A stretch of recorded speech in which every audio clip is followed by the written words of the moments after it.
You've heard about our best ways to save big bucks on travel this summer. Make sure to check that video out if you haven't already. But with the cost of UK stays rising, how about the best ways to grab a home staycation for less with some secret tips? Let's go.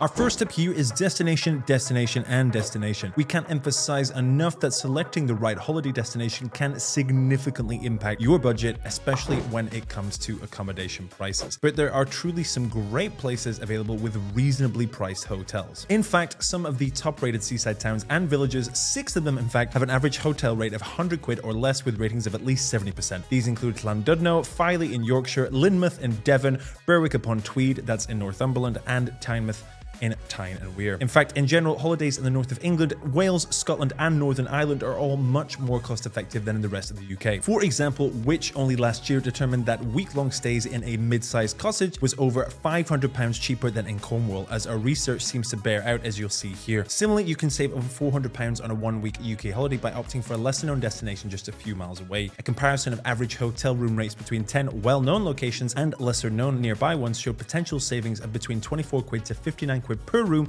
per night. Dartmouth or Tenby, perhaps try Salcombe or Saundersfoot. Whitby, try Staithes instead. Often these places are equally charming, and they certainly are charming on your wallet as well, needless to say. Another great tip here is to look after pets to pick up cheap accommodation. Now, I know this might sound a little bit insane, and we did vaguely touch upon this in our aforementioned video, but this is a great and a smart little tip that not a lot of people think of that could save you big time. One option is to consider pet sitting opportunities that would allow you to stay in various homes across the world, actually at no cost. Though understandably, it's also really handy for staying at home in the UK. By caring for other people's pets and homes, you can enjoy a really unique and affordable vacation. Trusted house sitters and nomodor.com are examples of websites that connect you with homeowners seeking pet and property care whilst they're away. However, if you do decide to go abroad for this, just make sure that you check whether a work visa would actually be required. Some of these websites also will generally charge a fee, such as Trusted House Sitters, who charge 99 quid for a year, but if you don't secure anything by the 5th try, then you will get a refund. Realistically, cats especially don't take a lot of looking after, so this could be a really good way to grab just cheap accommodation. And another tip is, why not try different forms of accommodation? Now, I know that big budget hotel lovers will absolutely balk at this suggestion, but the truth is that there's a ton of pros to different forms of accommodation, and this includes hostels and bothies. Often these are more lively or full of life in general, and in most places these days there'll be comfortable hostels worldwide, but especially in the UK, that cater to travelers of all ages. They provide often private rooms, and heck, they even have amenities like swimming pools,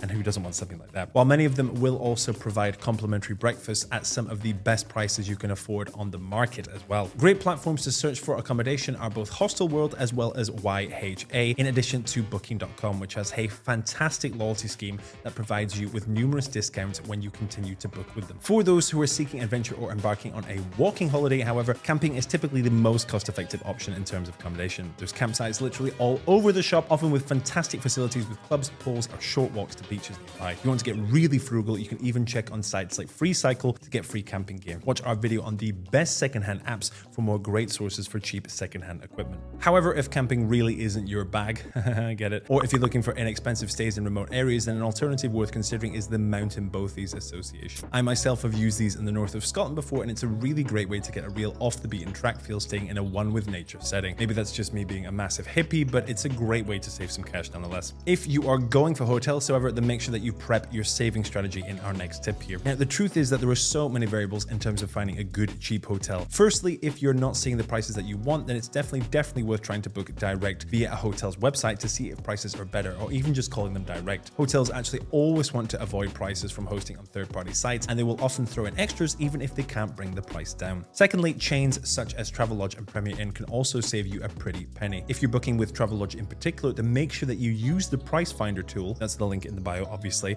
and those will obviously help you find the cheapest rates with saver rates from only 25 quid. There's also deals abound, including 5% off now at the time of recording in the Metro. Meanwhile, for another fantastic resource, it's definitely worth looking at Travelzoo, who offers some brilliant market-leading prices for UK short breaks. That's even if the prices are going up. Check out their top 20 weekly offers, or even check the UK breaks page on their site. They've got tons of fab staycations, including nights in Northumberland for under 100 quid, stays in central Manchester in the Brewdog, and plenty more that are all worth a look. And our next tip is to look to save on your tourist activities. Obviously, just because we're staying in the UK doesn't mean that we won't be getting on with fab tourist attractions, as well as beautiful scenery and historic sites. But there's also tons that can be saved on visiting these locations, especially when you combine it with loyalty cards. Now, obviously, the main spot to find all of these deals, vouchers, and codes that can help you save big is Hot UK deals. Aside from tons of vouchers that are added constantly, you'll find rail cards as well as advice on booking tickets, and these can all be super handy when combined with loyalty apps, needless to say. Now, from a quick glance going through the site, there's fab deals on fab castle stays in Warwick,